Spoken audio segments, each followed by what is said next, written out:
I'm Jon Salisbury. I'm the co-founder of Nexigen. Who is that? It's not like Amazon where everybody knows your name.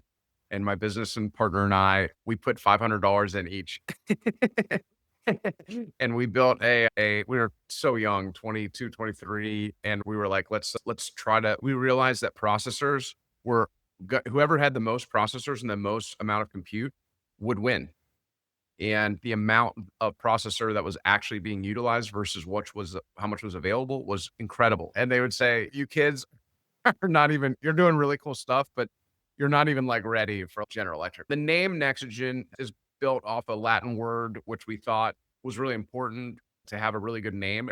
And in 2022, when ChatGPT came out, and one of our companies precursor to this in 2015 started as a smart city company. And I helped create a standard called the P2784 IEEE Smart City Interoperability Standard, which was a program to basically help smart cities.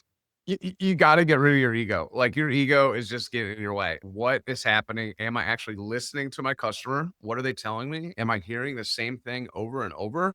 Okay, there's a problem and it's repeatable. Let's solve that problem one time and it solves it for everybody. So if you're struggling individually, and you're hurting, we'll jump in and send you life preservers every which way we can. So you have to be able to make models from scratch. And that includes neural nets. That includes we create genetic fuzzy algorithms where we grow evolutionary systems. I definitely take a more of a CTO type of position in this chief AI officer role. And I'm also the CEO and co-founder. Over the years, we've had some interesting conversations about mimicking nature and taking the lessons learned from nature to see how we can blend that into compute and algorithms. How are you using that to help evolve AI models today and make them more efficient?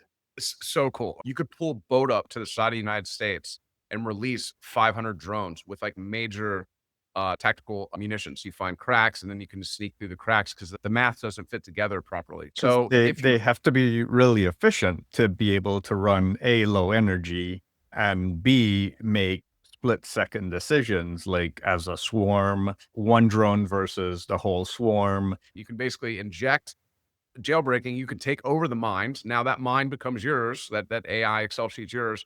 Now it can then infect other Excel sheets, and all these Excel sheets now become yours. They Mhm. can go right into your neural structure and attach to your neurons, and they can reorder human neurons, right?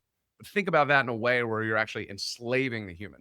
Now, a cross modality interface would be like a pixel attack, which then creates a response from a generative. So you're basically hitting the visual model with pixels, which create a pattern, which elicit it to basically jailbreak, which is crazy. That you're able to communicate with the model. Now there's a race between the bad guys and the good guys. We need to Mhm. get hyper interested and focus on this and try to win that race. The generalized models that people thought they could just take and it would solve all of their productivity problems is not going to be the gold star solution that they sought. And then the big frontier companies are like, shoot, we just created a whole industry. And then they now want to buy the company that's in the industry. So, in my opinion, you really have to take a strong look and not just throw paint at the wall. Really understand your own data, not just from a data science perspective, but from a model engineering perspective and an AI security perspective. Because if you don't go into it understanding what's the strategic outcome that you're looking to achieve, you're going to potentially put the investments into the wrong places, the wrong type of development, the wrong outcome.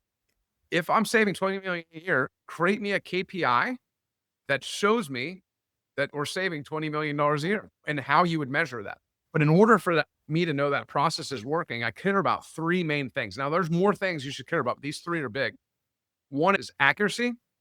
So, what is the accuracy of my program? Two is what's my latency? How long are my people waiting and efficiency and so forth? And then AI is just going to come in and understand this. Human craziness is not solved by AI.